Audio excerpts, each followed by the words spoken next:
السلام عليكم ورحمة الله وبركاته. أهلا وسهلا بكم في قناة يوميات إيمي.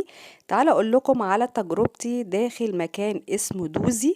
المكان دوت فين موجود وفين عنوانه؟ ده مطعم وكافيه في نفس الوقت. عنوانه القاهرة الجديدة، التجمع الخامس، الحي الخامس، شارع التسعين الجنوبي، مقابل البوابة الشمالية، جنب بالظبط ملك الشاورما.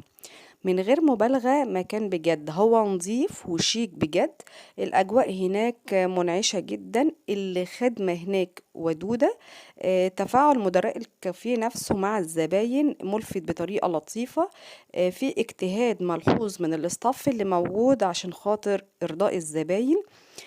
طبعا هو هناك متوفر عندهم أماكن للجلوس، يعني هتلاقي نفسك قاعد في الهواء الطلق في مكان متوفر هناك حلو قوي.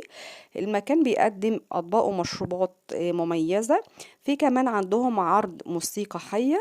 هنتكلم دلوقتي عن كل حاجة وهفرجكم كل حاجة بالظبط. وزي ما عودتكم ان انا اي مكان بروحه بحب اعمل لكم ريفيو عن المكان كويس ولا لا، المكان تحبوا تروحوا تزوروه ولا لا.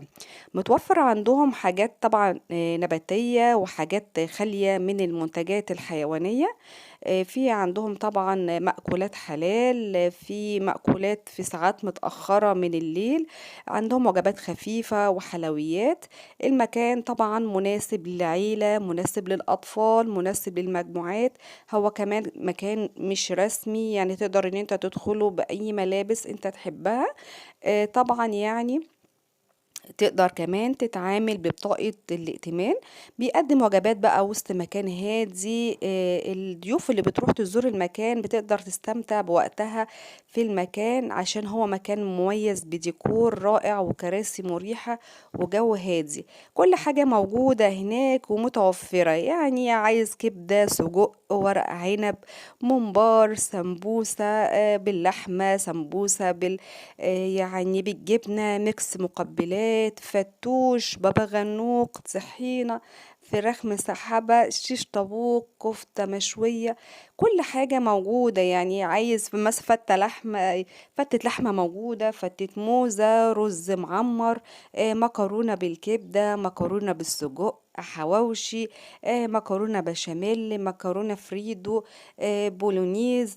كل الطواجن كمان موجودة ومتوفرة، إن كانت بقى طواجن بامية، بسلة باللحمة، طواجن عكاوي، ملوخية. كل حاجة بصراحة هناك متوفرة.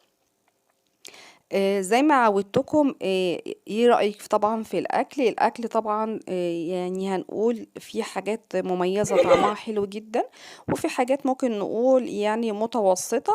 الحاجة اللي كان بعقب عليها بس هو ال الأكلات والمشروبات هي غالية، مش مكان مش رخيص، عشان خاطر لو حد حابب يروح يجربه.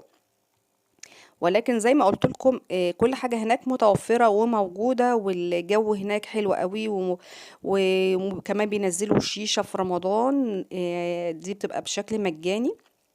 نزلت لكم كمان المنيو بتاع رمضان، لان انا رحت زرته في رمضان. ده المنيو بتاع رمضان لو حد حابب يطلع عليه ويشوفه.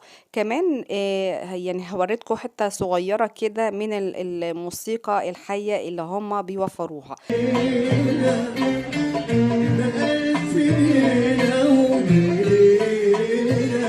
ده كان الفيديو بتاع النهاردة. لو عجبك الفيديو ما تنسيش تعملي لايك وتشتركي في القناة وتفعلي زر الجرس علشان خاطر يوصلك كل جديد من فيديوهاتي.